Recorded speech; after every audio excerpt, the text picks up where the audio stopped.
I think that none of us are ever ready to step into those roles. And I think it evolves over time. Like the parable, when you use your talents, he multiplies them.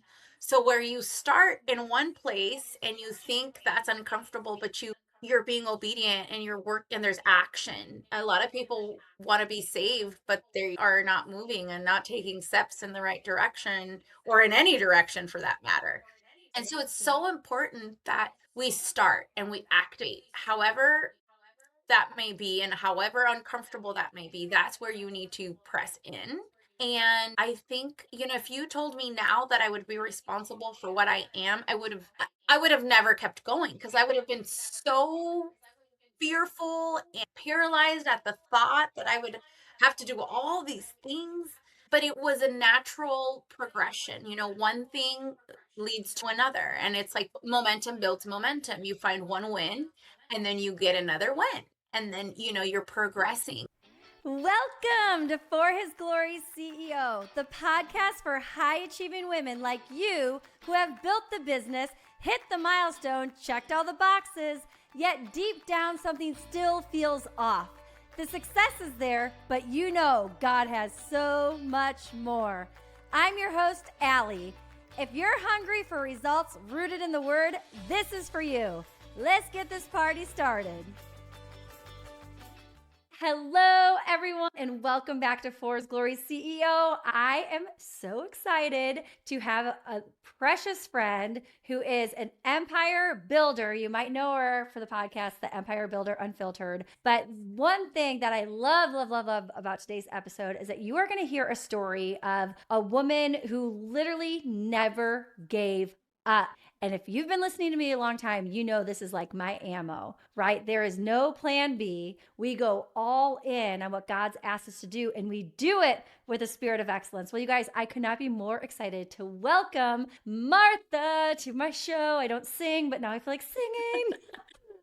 But Martha has built something so substantial, you guys, beginning in her garage. Yeah, it's like a Steve Jobs story, but it wasn't Apple. It was actually daycare, which is even closer to my heart as a pediatric nurse, taking care of children and their parents, and then growing it into an 8-figure empire that she's getting ready. I don't know. Can I even spill the beans about what's going to happen? I don't know. Nope, we can't. She's getting ready to do bigger and better things inside of all the things that God has asked her to do. So if you don't follow Martha, you should, because there's a lot to come in her world. But Martha, welcome to the show, my love. I am so excited to have you. And I'd love for you to share with everyone like your quick, I know it's not even quick, but like drop us into Garage Daycare Center to winning like best daycares 6 years in a row, like crushing an 8-figure business and having 3 babies. The midst of it. Friends, I want to share something that I've actually never shared before, but it's been so transformational for multiple 6- and 7-figure businesswomen that I would be remiss not to share it with you. So I want you to picture this. You're in a room with 10 other women who are running payroll, running teams, making heavy, high-stake decisions, and managing everything. And imagine you bringing your question or your bottleneck to that group of women. Do you think that you can handle things which used to maybe take you months, maybe years, in the next 10 minutes? What I found is a lot of us playing at this field, we don't struggle with lack of strategy, motivation, even discipline. We struggle with not having a sounding board in real time with ideal clients and women who truly get the level we're playing at. And that's why I created the Inner Circle for multiple 6- and 7-figure women to play in. It is the community of communities that offers transformations like I've never seen report. And you know what the number one receipt is? We had 100% retention of those clients from 2025 rejoin us for 2026. It's a private, exclusive group and extremely selective as well. But if this sounds like this is exactly what you need, grab the Inner Circle application in the show notes and we'll let you know if you're a great fit. All right, back to the show. Oh, well, thank you for having me, Allie. It has been a wild ride, but what has definitely taught me a lot. And I'm so grateful for that because, what take us out only builds our character, and God definitely uses all things for good, even though sometimes we think that it's all lost, but it wasn't. So yeah, I started my daycare centers, childcare company with kids preschool 19 years ago, exactly 19 years ago, out of my garage. I did that for 5 years and unfortunately had to go through a very tough divorce. I had two little boys. They were 4 and 2 at the time. And so, we went through this like rough patch of I lost the house. I tried to open another one and that didn't work out. And eventually, about a year and a half after that, I was offered the opportunity to take on a underperforming center, and in between that, I was flipping appliances. I was on food stamps as a single mom, just trying to make ends meet. But God is faithful. And I look back and I say that with pride. I was always obviously very shameful. And I would go when I had to go fill out my paperwork, and like I would put on a hat, and I just kind of had this shame about the situation in that season that I was in, because I thought to myself, how did I end up here? How did where what happened? But look at us now, and I wouldn't make anything different. I'm glad that I experienced some hardships because it taught me to stay humble, to work hard, to appreciate and be grateful. And yeah, I'm ready for what has in the next season. But it's been a great ride. 22 years in education. You are a saint, by the way. I'm married to a teacher, so I literally think you guys are like, you deserve 8 figures as teachers, let alone business owners. Like, I love that you literally went from teaching, and then you're like, oh my goodness, now I have like a very successful business, and I have to do payroll and more taxes and taxes again, and you need a tax, and you need workman's comp, and what is even this? But like, you walk us through that. Like, you literally did. And I love that you flipped appliances. It's like my favorite part of your story. Like, and when I was really broke, I just flipped appliances because that's what normal people do. Just flip appliances. But like you, with the spirit of excellence, you did it with great excellence, and God blessed you so much too financially. But tell us, take us to the place where you're like, this is so outside of my comfort zone, but it's also the only thing I know to do. And like, what would you tell the woman that's like maybe in teaching or maybe in a career where they're not really getting by? And even so, if they are, they're not in their calling. Like, there's so many women that listen to this show and they're like, because I did this thing about the grace lifting from me leaving the pediatric ICU to starting my first business, and they're like, I feel that way. Like, I feel like this grace is lifted, but I'm afraid, or I don't know what to do. Walk us through like that shift of like, here I'm in a classroom, and now I'm a business owner, and now I'm a really good business owner, and now I have a lot of employees, and wow, I have a lot of families. And just walk us through what that looks like for someone in that transition moment. I think that none of us are ever ready to step into those roles. And I think it evolves over time. Like the parable, when you use your talents, he multiplies them.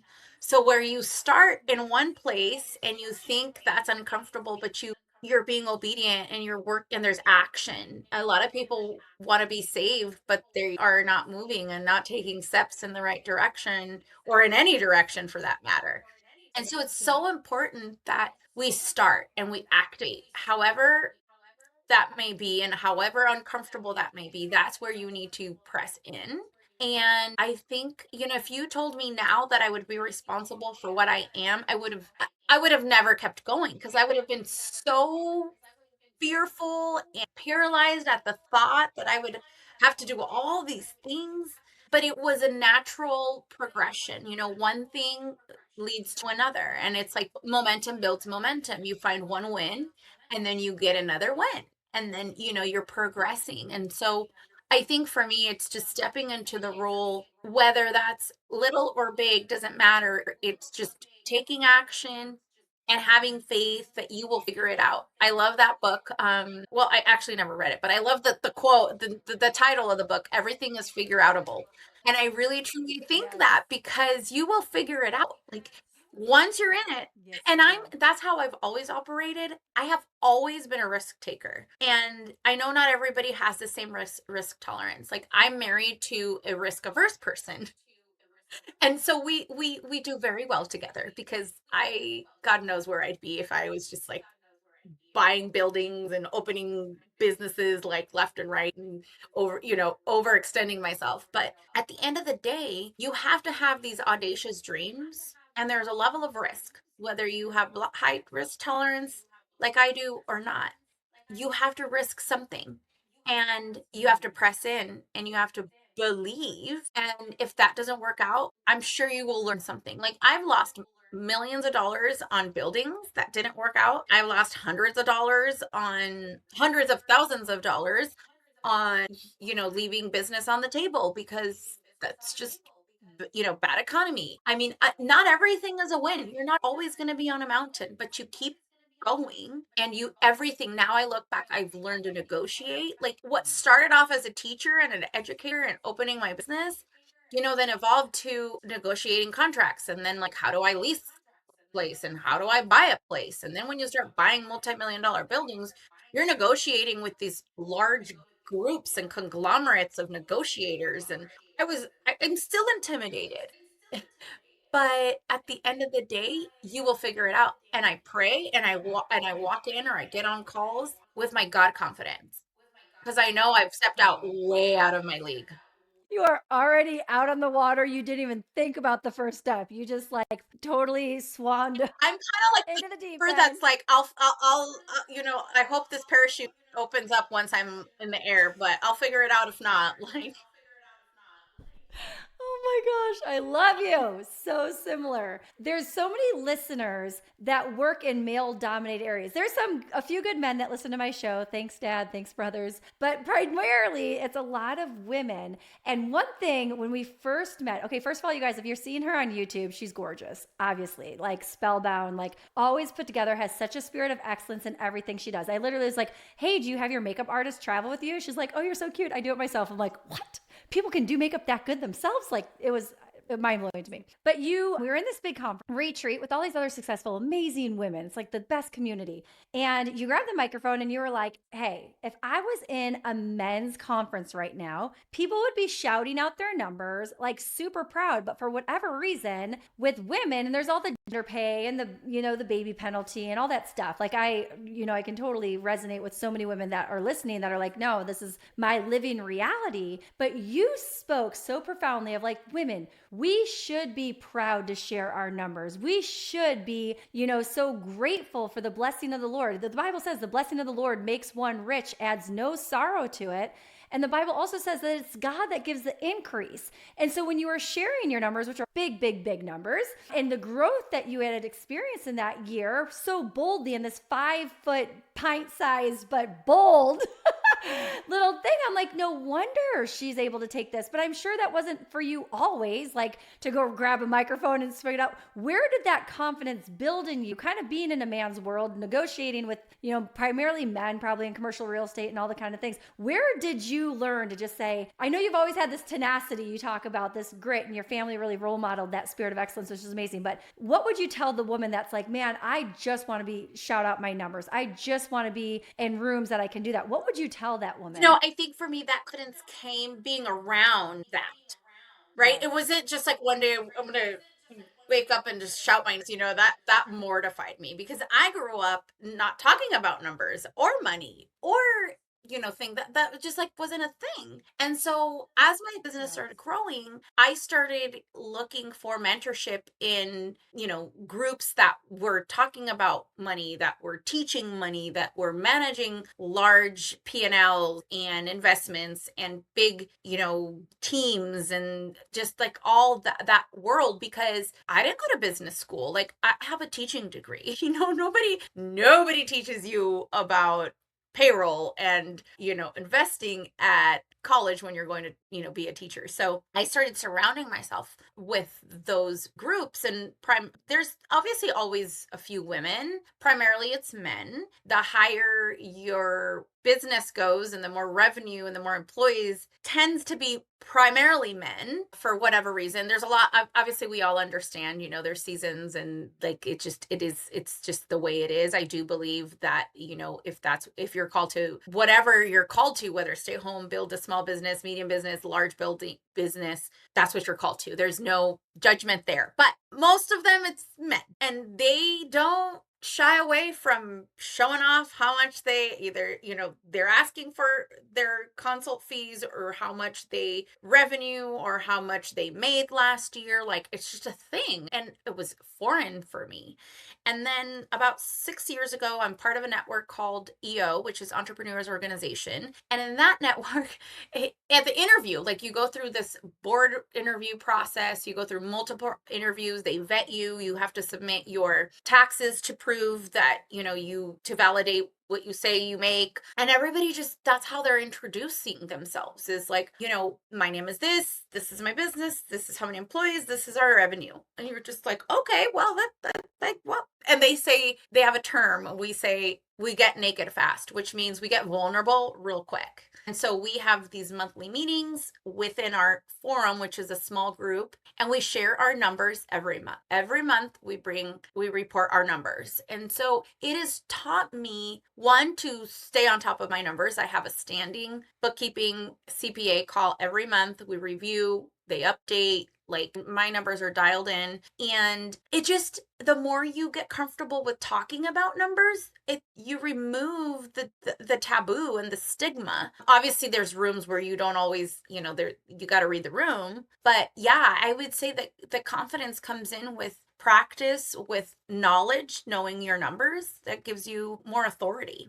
Getting in the right rooms with those that just excel at your growth. So I see women like yourself that just fly, right? With godly confidence, with ability. But then I look in the back and I'm like, okay, who's speaking into her life? Who's she allowing to speak into her life? And are those people the ones that are bringing her to what she knows that she's capable of versus those that stay stuck in rooms that people are like, this is good enough. Like, here's our ceiling, right? I always say it's a glass ceiling, bust its head off. Like, don't ever come underneath the ceiling of what other people around you think is good enough. Go after what God's called you to do. More margin, more mission, Mhm. more ability to help people, right? But it is so true. And I've just seen this in my own life in the past couple of years. I've invested highly. You had told me privately too how much you've invested in coaching, and it's like literally the best money you can spend. My dad goes, you'll spend, it's either gonna cost you your time or your money. Your time's too costly. Give them your money, right? And so the more that you can invest to get in those EO rooms and live out loud that we Mhm. got to meet in, and other kind of high caliber women that are just always calling you higher, because you're going to have the bad days. You're going to have the day where we burn the business to the ground at 9 a.m. and by noon you're like celebrating a massive milestone. The next day by 2 you're like,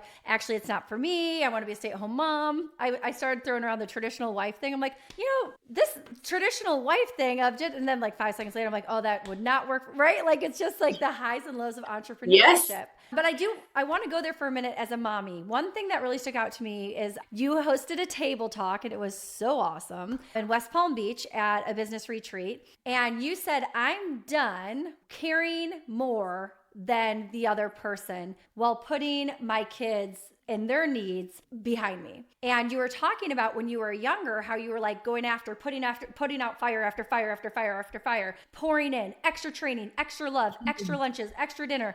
And then you were like, these people don't even respect nor want what I'm giving. And here's my sweet babies that like, they're not asking for lunch and dinner with me because they might be too small or they just don't know that's an option. And then there was a shift and you were like, so can you talk to us about that shift that you were like, wait, my time is so valuable and these three boys are the most important ministry I have? Yeah, I mean, it came with surrounding myself with people. I learned how valuable time was. And that came from my business network and surrounding myself with people that gave value to time. I had never really understood or thought in that way. And it was so powerful for me when I was like, you're right. I can always make more money, but I can never make more time. And then what is the value of my time, right? Like if I'm doing a $10 an hour job, but yet my value is, $1,000 an hour job, like why am I doing that thing? And so that shifted for me, really realizing that I couldn't do everything and that there was time, like you said, that time is more valuable than money. And so it took me a while. There is value in the bootstrapping and the beginning days. That's what I needed to do. Had no investors or anything like that. But when that shift, I was burning at both ends and overwhelmed and burnt out. I remember my coach telling me, I needed to delegate and I needed to prioritize, and there was a shift that happened at that time. When I opened my second center, that's when it was really tough because it was just me and I was managing two locations. My 11-year-old was one at the time. And so it was just that season of life. We had no extra money to hire extra help. And but after almost a year in, my husband's like, you got to hire someone or this isn't going to work. And so I just learned, that's when I started getting help and just investing money we basically didn't have, but that's how I learned. That's how I learned to operate like a CEO. That's how I learned that I was smarter and stronger than I thought I was, that then I could scale this thing. And just the rest is history. It was all being surrounded by the right people and learning from people that had gone before me. I love it. Man, such great value. Such great value. I always say your kids get one childhood. If you miss it, that's it. We could work till we're dead, right? There's going to be lots of other opportunities that come in the pipeline that aren't just a one time shot and it's over and you miss it. And I so appreciate that about you because your story starts where you were a single mom and you refused to not be home with your kids. So you decided, I'm going to start this thing in my garage and have other kids come over and play with my kids and start a business out of it. And now you're coaching women, which is so cool because I love coaching. But now you realize, man, I'm pretty good at this. Like clearly it's, done very well. I mean, your accolades shine for themselves, but now you're able to, coach so many other people that are like, okay, hey, we're doing the thing, but how do we do it? That is amazing. I love this. I love when people have built it. That's one thing and it's inspiring, but it's a whole other thing to say, hey, I've done it and I want to help you. Mhm. It's Hey, I really know my heart. exactly where you that's your heart. You're a servant heart. You're a teacher by Mhm. trade. And that's why it's so fun, Yeah. to interview you, which like it's just a teaching spirit that you have. But I'm just so excited for everyone that's listening to this and people that are going to come out of the woodwork saying, hey, I actually want to stay home with my babies. Could you help me start this? Or like, hey, I know there's universities that are starting different things. There's other corporations that are trying to do daycares within there so the mommies can breastfeed their kid during, breaks, or they can, have their kid right there for drop off pickup at their corporations. It's just so cool in 2026 that there's so many more options. And it's so cool that you're on the forefront of helping people say, hey, all things are possible. Yes. Like, let me help you. Yeah. Let me help that mommy, the first time dropping off a newborn in a Yes. daycare. Let me be there to hold your hand and give you a little care package. Like you just have excellence all over you, which I absolutely love. Mhm. So as we conclude here, you are pure fire. What is the one piece of advice that you would like to give to another faith-driven woman that might be feeling the resistance, right? We all go through that where it's like, oh my goodness, like, is God really in this? I'm not so sure. Like, those that there's no plan B kind of energy that you bring always, and you're just so fiery about. But what's that piece of advice that you'd like to give the listeners? Well, I feel like I'm always working through some sort of resistance in my life, so I'd like to say I've mastered it. But I think I am in this season of just learning a deeper level of surrender and letting go of control and tapping into just what the Lord says and not what I say or what my mind wants to tell me. And I think resistance is a sign that you're onto something. And we live in a spirit world, and there is something very true. The enemy is fighting to take us out. He doesn't want us to step into our full authority. He doesn't want us to step into our full purpose that God gave us. And so I think that the best way that we can overcome resistance is to dig our heels, to go deeper in our faith and ask the Lord to strengthen us where we're weak, to give us blueprints of what we should do and how we should do, and just really believe for the better days. If we give up, we're just letting the enemy win, and we cannot let him win. Come on.